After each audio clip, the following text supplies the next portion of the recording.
Salli wa sallim ya salam ala nabi khairil anam wal ali wa sahbihi. Bismillahirrahmanirrahim.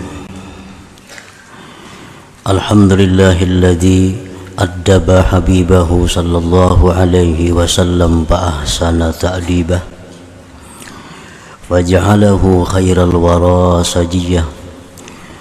Ashhadu an la ilaha illallah wahdahu la syarika lah wa ashhadu anna sayyidana Muhammadan abduhu wa rasuluhu wa la nabiyya ba'dah. Allahumma salli wa sallim wa barik ala sayyidina Muhammadin manba'il ilmi wal ma'rifah wa ala alihi wa sahbihi wa dhurriyyatihi wa atba'ihi ila qiyamis sa'ah, amma ba'du. Yang kita hormati dan kita cintai para habaib, para alim ulama, muhibbin, hadirin hadirat rahimakumullah. Alhamdulillah, syukur kehadirat Allah subhanahu wa ta'ala yang mana pada malam hari ini mengumpulkan kita kembali bersama-sama di majelis yang penuh berkah dan rahmat ini. Salawat dan salam kita haturkan kepada junjungan kita Nabi besar Muhammad sallallahu alaihi wasallam dan kepada seluruh keluarga, para sahabat, zuriat dan pengikut beliau sampai hari kiamat nanti. Para muhibbin rahimakumullah,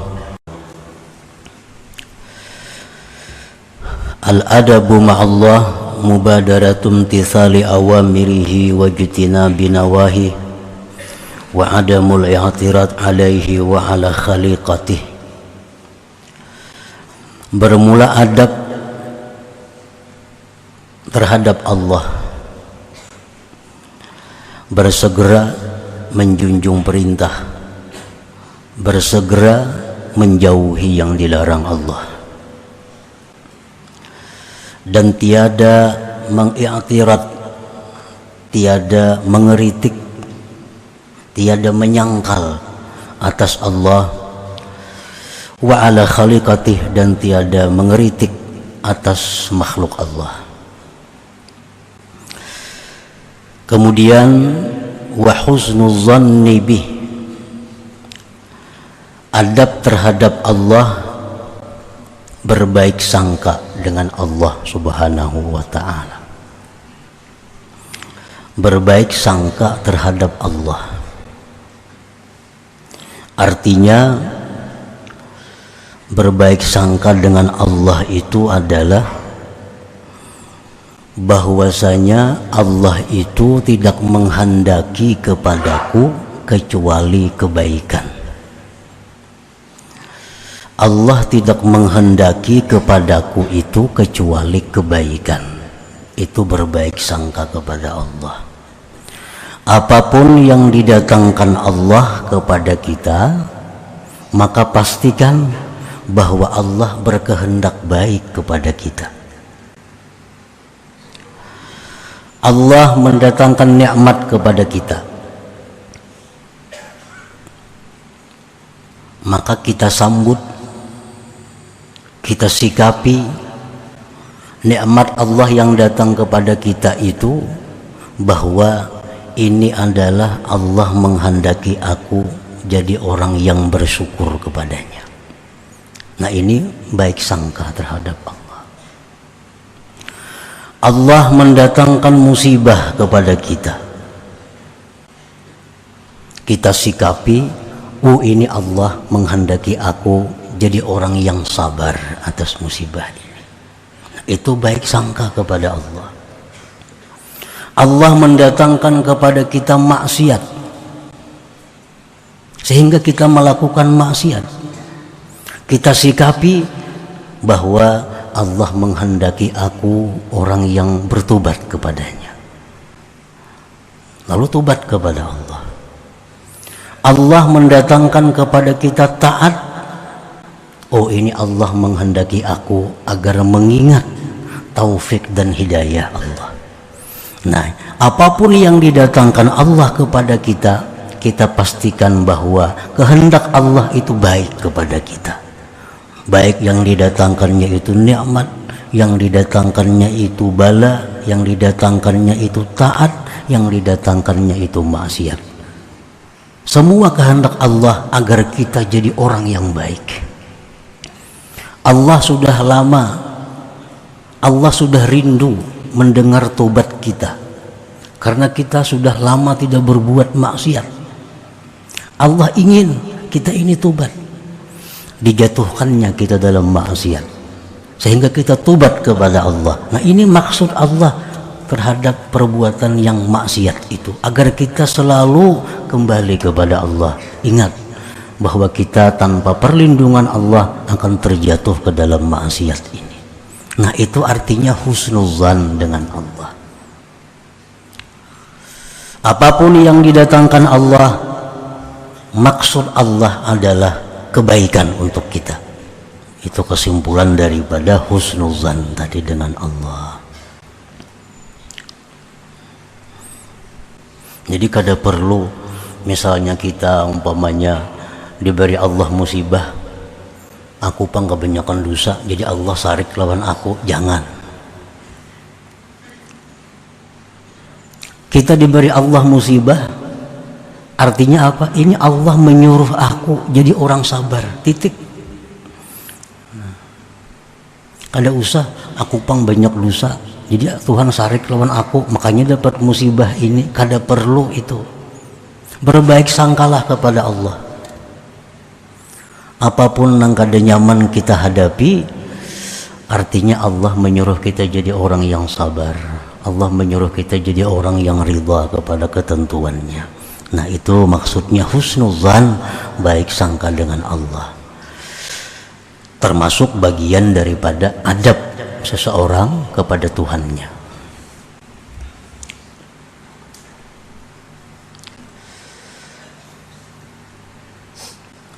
Wasiqatu biwa'dih,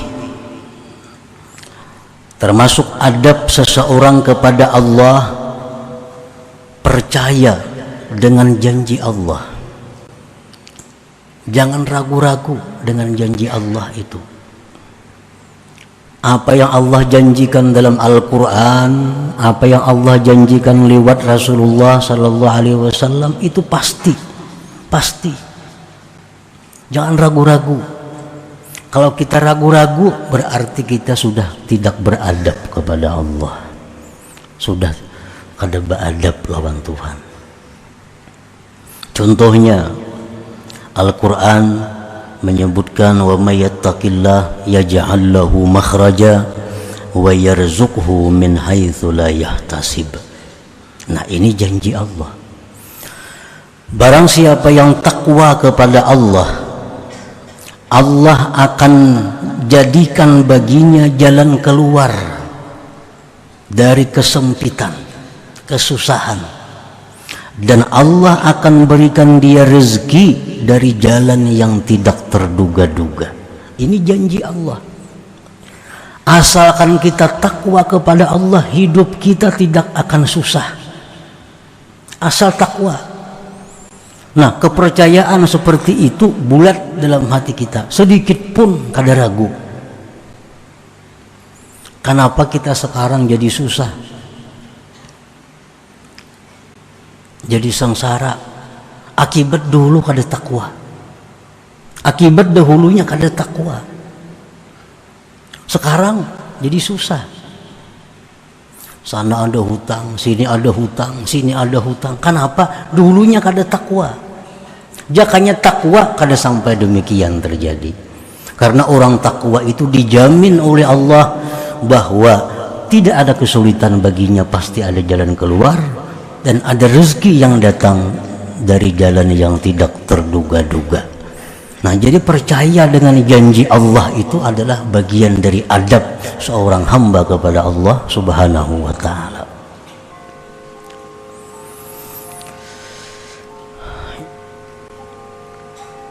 Ada lagi janji Allah dalam Al-Quran, wa ma anfaqtum min syai' fahuwa yukhlifuh. sesuatu yang kamu nafkahkan tentu dalam jalan kebaikan, uang yang kita belanjakan dalam kebaikan, fahuwa yukhlifu, Allah akan mengganti. Allah akan mengganti. Arti mengganti itu bukan memberi pahala, mengganti. Lain memberi pahala sudah nyata. Nah, setiap duit yang kita belanjakan asal itu di jalan Allah, Allah pasti mengganti.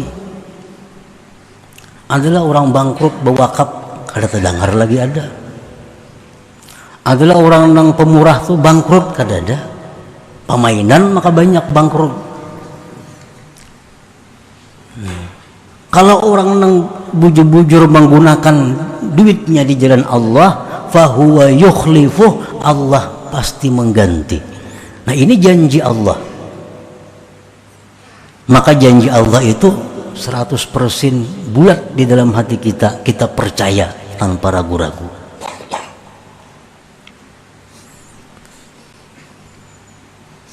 Nah, itu adalah contoh daripada adab batin seorang hamba kepada Allah Subhanahu wa ta'ala. Karena adab ini ada adab zahir, ada adab batin.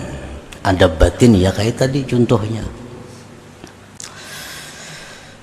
Wa amma adabu zahir ma'allah, adapun adab yang zahir terhadap Allah. Nah, adab yang zahir contohnya ka'alla yakshifal aurat walau fi khalwah, seperti bahwa dia tidak membuka aurat sekalipun di tempat yang tidak ada orang. Walaupun di rumah kada ada orangnya, kada mau berselawar handap, apalagi turun ke pelatar. Di rumah, di tempat nang sunyi, nya kada mau buka aurat. Kenapa? Beradab dengan Allah. Nah, ini adab zahir. Wa alla yamudda rijlaihi ilal qiblah, dan seperti bahwa dia tidak menghunjurkan kakinya ke kiblat. Nah, jangan hendak berhujur menghadap kiblat. Itu kada beadab zahir kita kepada Allah. Karena kiblat itu Baitullah, rumah yang sangat diagungkan Allah. Kita berhunjurlah menghadap sana, itu jelas sudah zahir kita kada beadab dengan Allah Subhanahu wa ta'ala. Nah, itu contoh-contohnya.